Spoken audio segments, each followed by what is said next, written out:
जय झूलेलाल। मुंहिंजो नालो सिमरन जसूजा आहे ऐं मां गोंदिया शहर जी रहवासी आहियां। मुंहिंजो विषय आहे सिंधी ॿोली जो महत्व। भारत में सिंधी भाषा कंहिं हालत में आहे, ये ॻाल्हि कंहिंसां लिकल कोन आहे। भारत में सिंधी समाज इंतज़ारु पियो थो करे त को मसीहा अचे, असांजी मिठड़ी ॿोली, असांजी अमर जी मिठड़ी ॿोली, असांजी सिंधी भाषा खे बचाए। को मसीहा अचे असांजी मिठड़ी अमर जी ॿोली खे बचाए। इन जे वक़्त में इन जे इंतज़ार में असांखे वक़्तु गवाइणु न खपे। सिंधी समाज में नेताउनि जी का कमी कोन आहे, पर उन्हनि मां हिकु अॻवान क़बूलु करण जी मानसिक तयारी भारत जे सिंधी समाज में नज़र नथी अचे।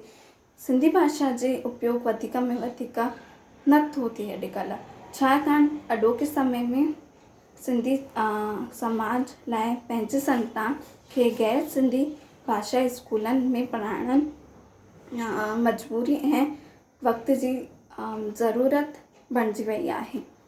सिंधी भाषा जे पश्चिमी हिसे में मुख्य रूप सां सिंध प्रांत में चवण वारी हिकु प्रमुख भाषा आहे।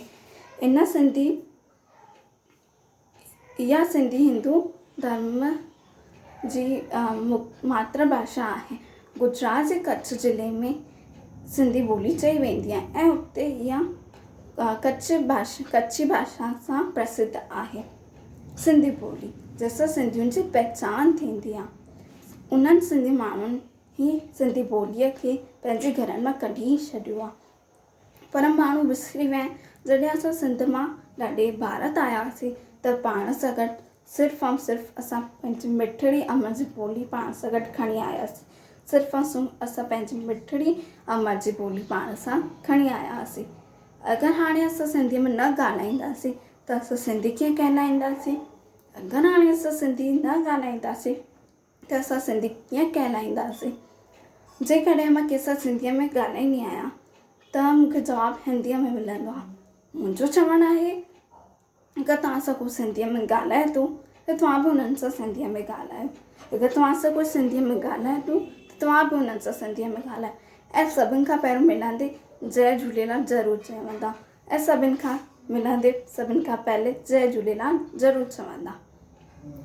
सिंधी ॿोलीअ जो महत्व असांजी पहचान, असांजो संस्कृति जंहिं ढंग सां हलंदासीं उन सां असांजी पहचान थींदी आहे।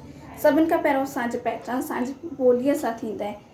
असांजे जन्म खां वठी असांजे मरण ताईं असां सां गॾु सिर्फ़ु ऐं सिर्फ़ु असांजी ॿोली सिंधी ॿोली हूंदी आहे, जेकी असांजी मातृभाषा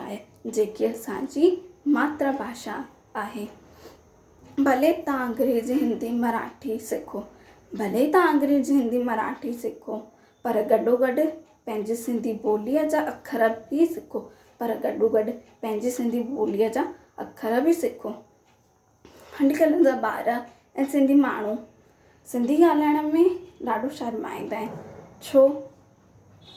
इन करे जो की सिंधी ॻाल्हाइण में अॼुकल्ह माण्हू सम्झंदा आहिनि त असांजो स्टैंडर्ड ख़तमु थी वेंदो। अॼुकल्ह जा माण्हू सोचंदा आहिनि त अंग्रेज़ी यानी इंग्लिश में ॻाल्हाईंदासीं त असांजो स्टैंडर्ड मेंटेन ईंदो। मुंहिंजो चवणु आहे सिंधी ॿोलीअ खे वधायो, सिंधियत में ॻाल्हायो। जय झूलेलाल। सिंधी ॿोली अमर रहे। जय झूलेलाल।